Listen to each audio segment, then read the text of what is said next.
We first congratulate Mr. Avinash, Dr. Manoj for having taken this initiative for these students of distance learning. I think I have been meeting up very many students from your institution at the 125 campus and everywhere else. I have been addressing a lot of students in different universities, but I've never addressed anyone from the School of Distance Learning. So I think this is a very good initiative, and students should really compliment this institution as such for taking this initiative. You know, once you take this initiative, I'm quite sure there will be a number of people who will follow. I didn't have a topic to talk about, and then I was talking to Mr. Avinash, what should be the topic like. Then I decided I'm going to be fielding a large number of questions. Hopefully, if you guys are going to be, if you people are going to ask questions. But there are a few things which I thought I must clarify as students of the distance learning. In this country, there is a perception that the students of distance learning are a different species from the students of people who are actually going for their classes. And I'd like to bust this myth. A lot of people think that a lot of people think that the people or the students of distance learning are not equal to people who are actually studying in regular classes. I think it to be the other way around.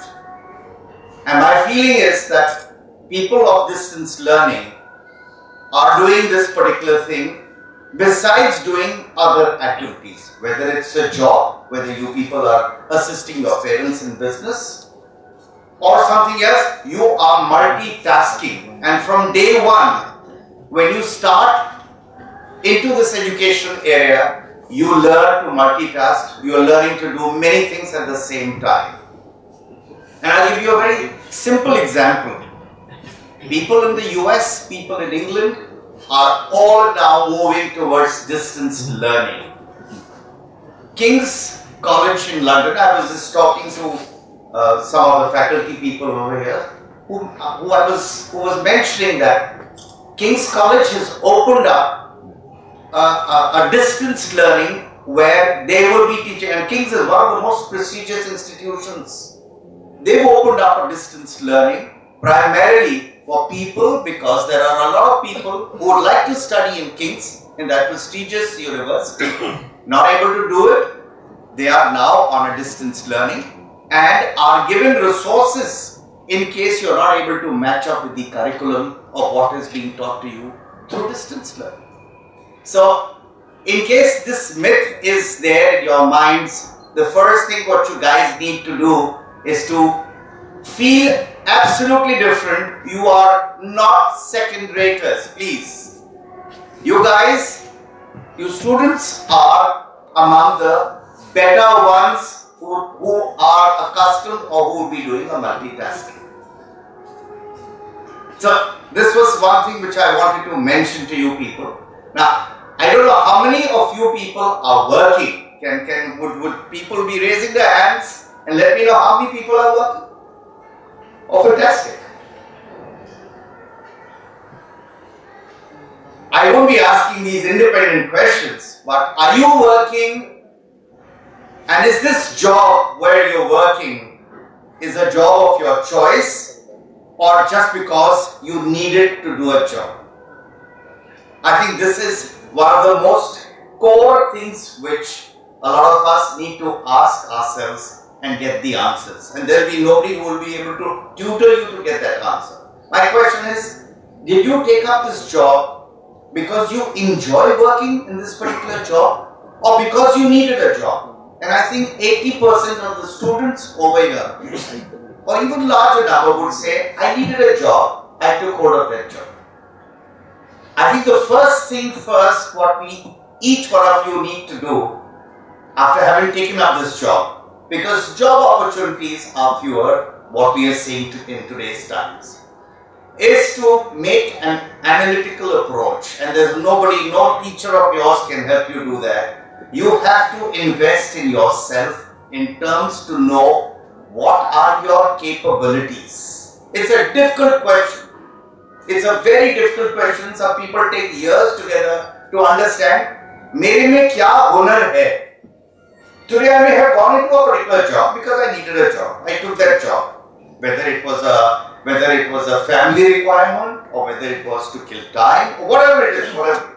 But I think what the first thing we guys need to do is to invest in ourselves, because you are preparing to get into you've already prepared, you've already got into the commercial world.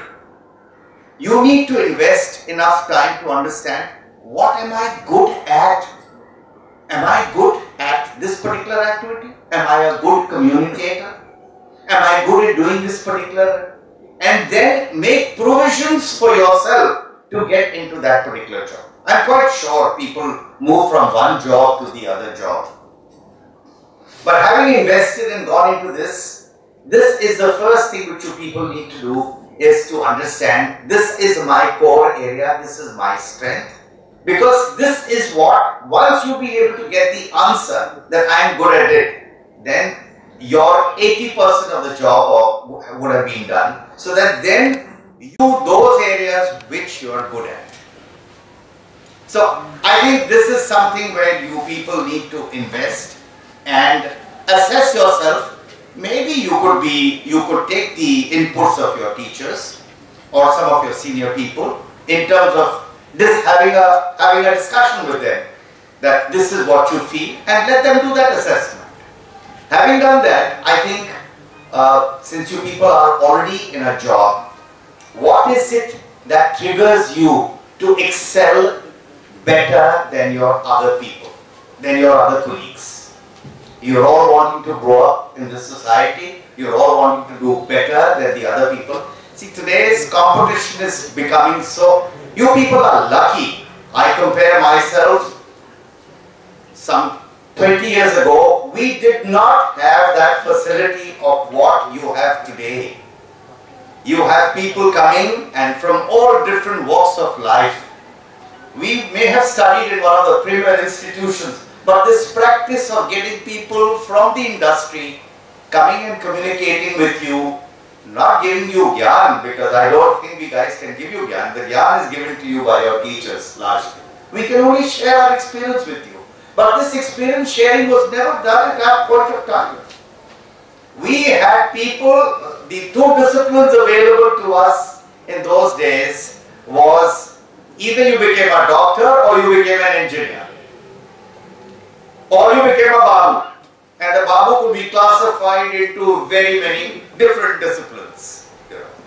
Today with specialization into so many fields, people, your teachers, the market is opened up so much that today you people have the thinking ability that I would not want to become either a doctor or an engineer. I'd like to get into IT. IT is blown up into a very, very large area.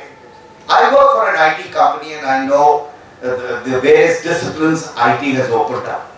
Similarly in education, there are so many disciplines which have come.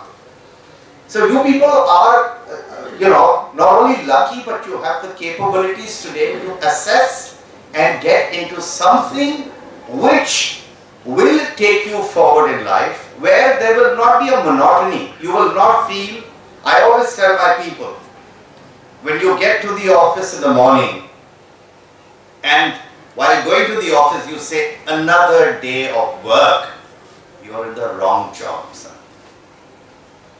Oh my God, another day of work. Believe me, you're in the wrong job. And I would suggest, if that's the feeling which is coming to you, you'll need to have a lot of guts to go back to your HR manager or to your manager and say, sir, there is this particular feeling I'm getting. Is there some other activity I can do? At the risk of, because nobody would like to confess this to their manager. You have a chance of that guy saying, this guy is not suitable for the job. But I think there are ways, and you people should be able to get around in terms of understanding that if I am not liking this job, you will not be able to give your 100% to that job. Once you're not able to give that 100% to your job, there will be some shortages left which will be overtaken by your competitors. And the next door guy working, or the guy working next to you, may be a competitor in terms of growth. You're working there to grow in an organization. So if you're getting that feeling, get back, assess yourself, either look out, and there's nothing wrong. You know, I come from a school of thinking where one joined one organization and one worked for it throughout. There has been a winds of change which have taken place. I still am a firm believer that, you know, once you join an organization and that organization has enough to give to you, it's not the money. There are many other things which need to be considered when you're doing job hopping. But that school of thought is now old with me. There are people who are getting better opportunities. Money started playing a pivotal role in our life. So why not if there are opportunities? But having done that, having assessed yourself, get back to your organization and see if you can get another opportunity in the job which you can do best. Because once you are able to contribute your 100%, not only will you experience that learning, that motivation, and that feeling will get into you that you would want to rush to your work in the morning and say, hey, I'm enjoying this work. I'd like to learn. And you guys are better learners, let me tell you. Better learners than those guys who come from their 9 o'clock to 3 o'clock campus studies. Because those people are only investing their time in education. You're spending a certain amount of time and your important time in studying as well as working. So please consider yourself to be that lot of people who can do many more things in one time than the people who are studying. I don't know what else I'd like to share with you right now. But if there would be any questions which you would like to ask, I would be very, very happy. And let this be a session, even though this is a group of people who may have assembled for the first time. You may not have known what sort of speakers or what are the topics which we are going to be talking. But if there are any questions you would like to ask, please stop me. I'd like to share my experience, and preparing you to do better would be something which would excite me too. So would there be any questions? Raji, would there be any questions these people would like to ask? In fact, the student has to initiate for this. The student has to initiate and ask for this. Feel free and speak and be a little energetic in fact to ask. पूछिए बिना झिझक. You could use any, आप कोई भी माध्यम से बात कर सकते हैं. Hindi, English. Don't hesitate. I would expect you people to be asking questions more than anyone else. Please. Sir, is there any ERP implemented in your company? That's a good question. Please sit down. Yes, we have a Microsoft ERP by the name of Navision. You see, the ERPs which we talked about were two very important ERPs, very popular in the world. SAP and BAN were the two companies. One was used largely for a production model. The other one was used for various commercial things. These ERPs are so expensive. I'm talking about 4 years, 5 years back.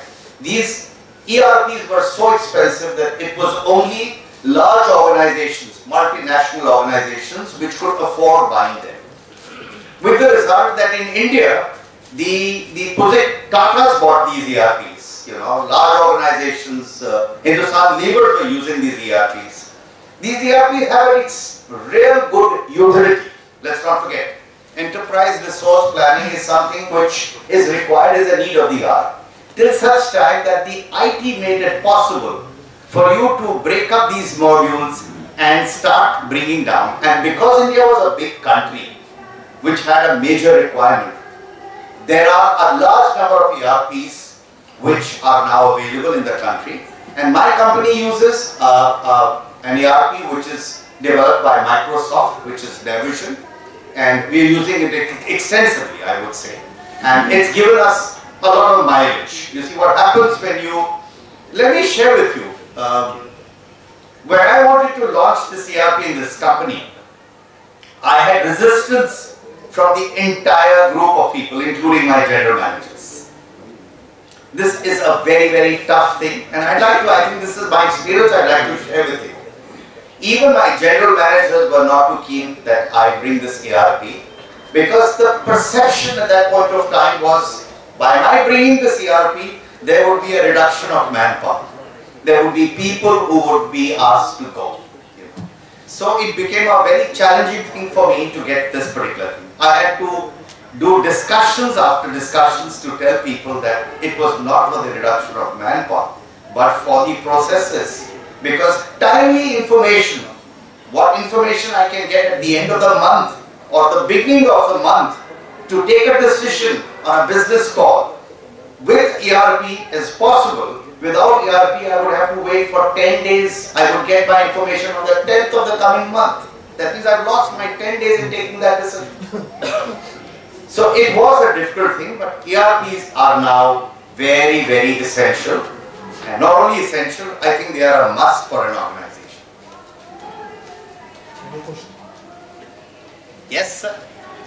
Sir, what is your opinion on the role of luck for an employee to grow in the company? Please repeat. Very good So what is your opinion about the role of luck for an employee to grow in a company? Yeah, I'm not going to be using those words that 99% perspiration and all that. This is all what you've done. I mean, I'm not going to be saying that. It may have meaning. Yes, ma'am, you said something. I wanted to add to that question. I would also like to know, along with the role of luck, of course, what are the things or little things apart from the technical education or the education that a young person who might want to join a company or the younger person who wants to grow in a company, what are the other things apart from the education that you might want him to have? You mean the ingredients of success? Success. I mean, a few tips that you could say, do this and don't do that in a few... Excellent. I think,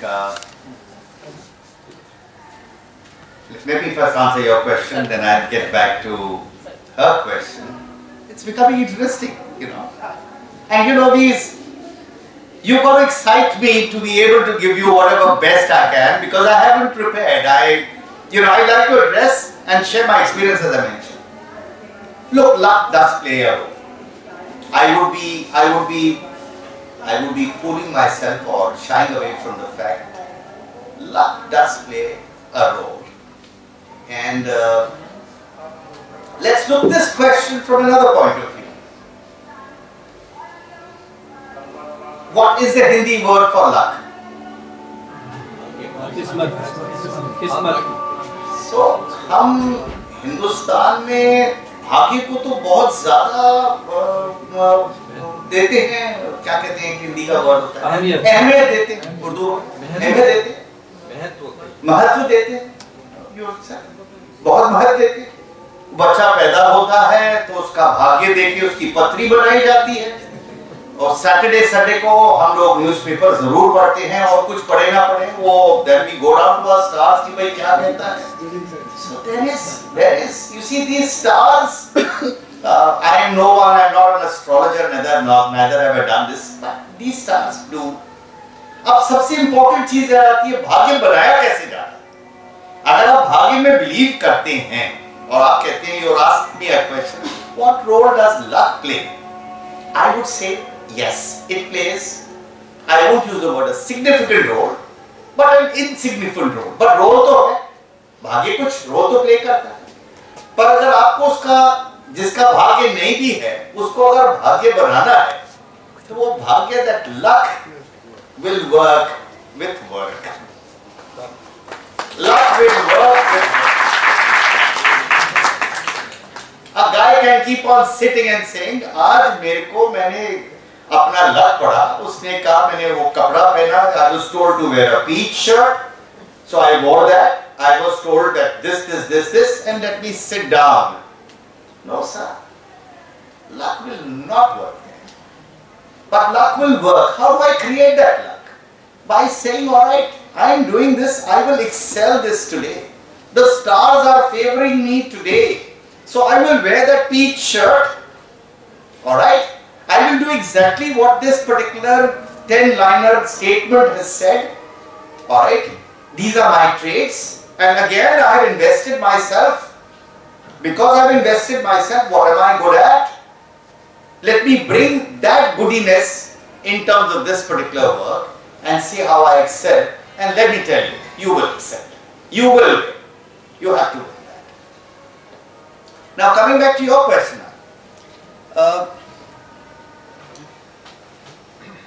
When I interview, I would look at it from your question, if I can repeat again, is what is it that an organization would look from the youth?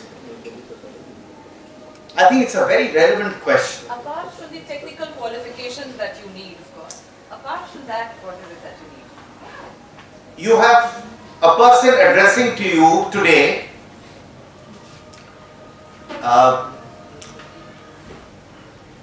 I'm talking about myself. I am not an engineer. I have close to 360 engineers working for me. That is not to belittle the engineering profession. I joined this is my second job in my entire life. And this is for all of you. When I joined this particular organization, I had an option to get into various fields because the organization was a multi-product organization, right from rayons to chemicals to fertilizers. At that point of time, I decided to join the most upcoming industry, which was electronics, which at that time only catered to engineers. You had to necessarily be an engineer. And I think when I joined this particular organization, we were just two who were non-engineers. But I would use this thing, luck. Working for 12 hours and 14 hours was not a sweat. I've enjoyed working. I had some very good people who taught me well, who gave me this particular experience. We went through a good educational, good training system in my organization, where you were enforced to invest on yourself to find out what are your traits, and this is how one grew up in organizing. So I'm just trying to tell you that educational qualifications are necessary. Those basic things come from the books, but what today I would look at, the ingredient which I would look at, it's very difficult for you to find out the sanskar of a candidate. It's very, very difficult for us to interview a candidate. Today we are expected to interview candidates in half an hour, 45 minutes time and say whether he is fit for my job. I am against, and you have a great gentleman sitting next to you, he's from HR. It's very difficult to interview a candidate because what you go is, you are going on biodatas, you are going on resumes, and a survey recently done said that these resumes are punctured. People are adding a lot of things which is not true. Therefore, there are agencies now that if you are hiring people at senior level, you go back and tell them, not only do they hide, not only do they hoodwink you in terms of their salaries, they hoodwink you even in terms of their educational backgrounds. So this is what is happening. So when we went through in an interview, we went through 7 to 8 interviews for the people to assess whether we were capable for that job. And these interviews went on for days together. Today, you get a 45-minute or a 1 hour, or maybe you get the person to interview again. So if I were to, and when I interview, if I were to interview, yes, you do look at it. You look at a person, if you're hiring somebody from the HR, obviously you would look at certain things if he has studied HR. But besides that, I am looking, or I would look for a person who's jack of all. There's a reverse, you remember? Some people said you need to be a specialist, you can't be a... If you are a jack of all, then you are well versed with what's happening around your scenario. Do you read newspapers? My dear friends, this is something which is...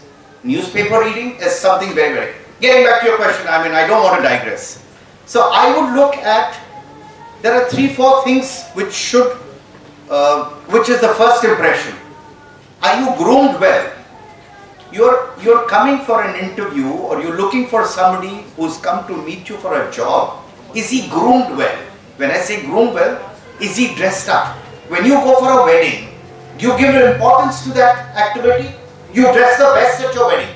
Don't you put on the best attire? So when you're going for a job, are you groomed well? It shouldn't be loudly, it shouldn't be flashy. Then I would always say that I would appreciate for a person. You're not supposed to know 100 out of 100 questions which I'm asking. Please be honest enough and say, I do not know this, sir. You will be respected instead of saying, guessing, because the other person may not, he's meeting you for the first time. Some people may not tell you that, you don't know your matter, but he's registered this. So, basic education, grooming. I would, if I'm going for a job, I would like to do some amount. Today is a computer's world. You're going to an organization.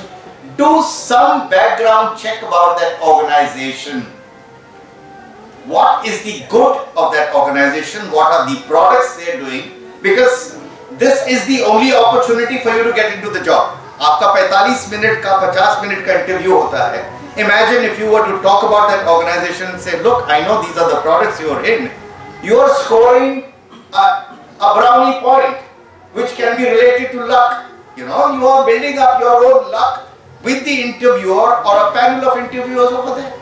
So these are a few things which are always looked, which score higher when you are interviewing a number of candidates, because obviously as an organization you would like to keep up with your brand, and with your brand you would like to take people, good. You may not always be a good communicator, but be an honest communicator. So these are a couple of things I would always like to look, besides asking some relevant questions which are important to be answered. I think those candidates will succeed much faster than that casual. But always remember, a background of that organization if you do something, and try to be your best. And there's nothing wrong. Interviews are not supposed to be a one-way traffic. Gentlemen and ladies here, while you are being interviewed, there is no harm in if you get stuck, not on a question, but you can always ask a relevant, take an answer from somebody saying, sir, I didn't know about this, alright? Ask him to tell you. Some people may feel bad and say, who's interviewing? But these are the oldies, you can talk, who's interviewing you or me? But I would love to have somebody come up and say, look, can I know this particular thing? And some of the organizations, like you have an exit interview for a person going out. When an organization, you're leaving a company, they'd like to know what are the reasons by which you are leaving the organization. Is it salary? Is it that the boss was a nasty guy? Or whatever the reason be.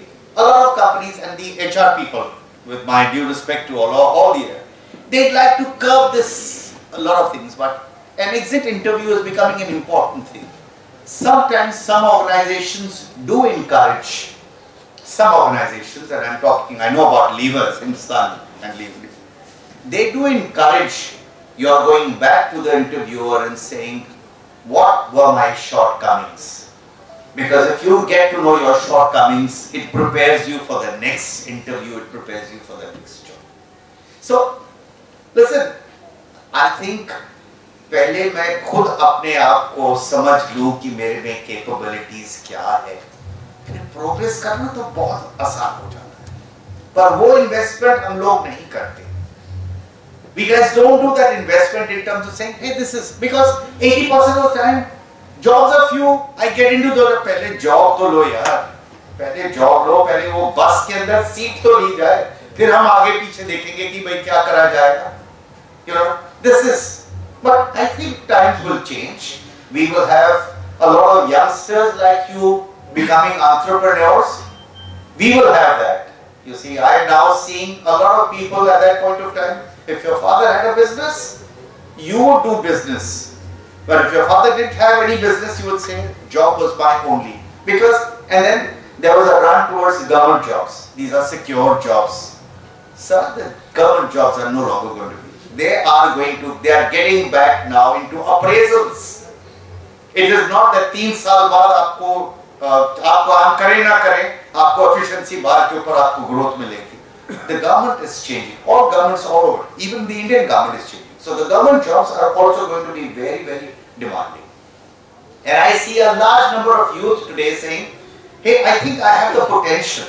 IT has brought in a lot of this thing that I see a potential. I don't need to have a lot of capital to run a business.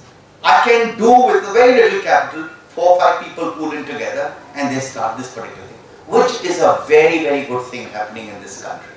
I mean, a lot of you are hearing stories about people operating. It's not Bill Gates alone, only these guys who are operating from garages. We have a number of people all over our country who are operating from garages and from their own homes, who will bring in stories which will come in maybe 5 years, 10 years, 15 years later.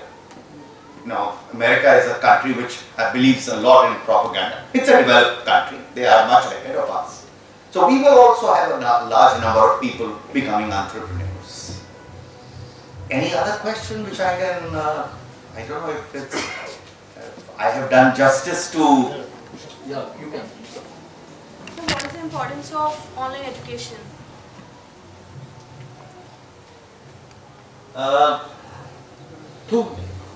Why don't you sit down?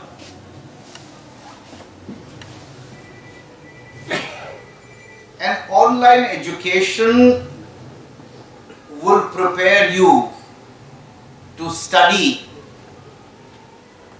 As I mentioned to you, you are one of those lucky people to do that multitasking. A person who's just coming on a regular studies from morning 9 to 4 o'clock may not have either the stamina, the ability or the skill to be able to cope up for their job. There are people, and you people are falling short of that. There are people over here, a large number of you who are working, who are investing time in the time which you should be actually either sleeping or going out for coffees or whatever it is in order to fulfill your curriculum, in order to study that. So that's one, you are preparing yourself or your capabilities in terms of taking stress would be much, much higher vis-a-vis those other people. That's one distinct advantage I find there. And please understand, all over the world, as I repeated some time back, all over the world, a large number, it's only in India that we may be having a different outlook to online education and offline education or whatever. People all over Europe are doing exactly what you people are doing. They work and then they study. So I think the stress levels you people can take, and there are stresses. You are crossing the road today, you are in a stress. There are stress levels. So you people are preparing yourself for a much difficult task. You can face a much difficult task vis-a-vis those people who are not on your online education.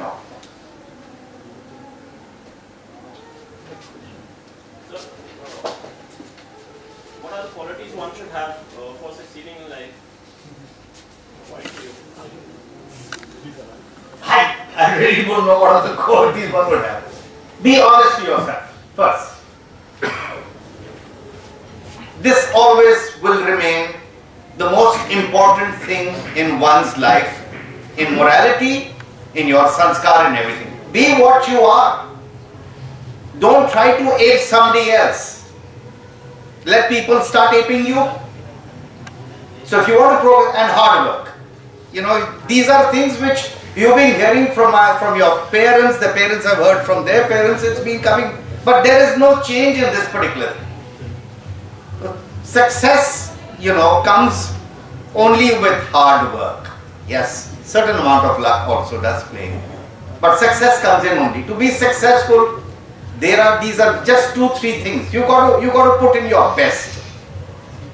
You got to put in your best. Despite putting in your best, you will fail. There are times. Despite putting in your best, you will fail. But the jnana or the experience which you have got for that failure is in itself a learning thing for you. You will never make that mistake again. You'll never ever make that mistake because you've gone through that particular thing. In my organization, I encourage people to make mistakes. But I mean, you can't keep on making that same mistake. I have no room for that. But I encourage people, until you're going to make mistakes, you're not. And the worst part in today's world is, I must share with you, we are asking, the industry is asking for people to be ready and join the organization. Today the industry, and I think this is a move which some of us from the IT institutions are trying to do. We are not willing to train people. Why? Because the cost of training is prohibitive. You need to train people for 6 months, 8 months, 10 months or a year. But we would like people to come in and start producing results. If I'm hiring somebody in sales, I would like to give him a quota or a target from the day one itself. But that's unfair. Nobody has trained, the industry has not gone up and trained those people. So getting back to your question, there is nothing which succeeds like success, and that's be true to yourself. And you will be true to yourself if you know what your capabilities are and work your best out. You will hit success. You have to hit success. Otherwise, all the theories which have been propounded will fail. Success will come in.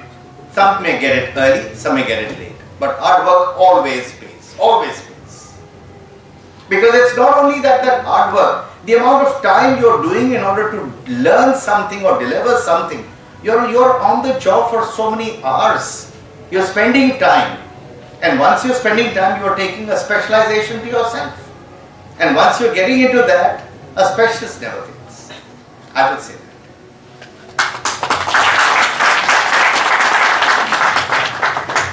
Is there anything else? I would love to spend time with you, and I think I need to thank you guys for having heard me patiently with whatever I could possibly give it to you. And I'd like to thank the School of Distance Learning and a number of people sitting here who decided to invest or who decided to call me and ask me to speak to you people. I'd like to wish you all the very best. And I do come in here very often. This is my first visit to the distance learning, but as I mentioned, I keep on coming to that particular campus, and I'd be very happy to address students if at all I can be of any assistance to them. Thank you very much.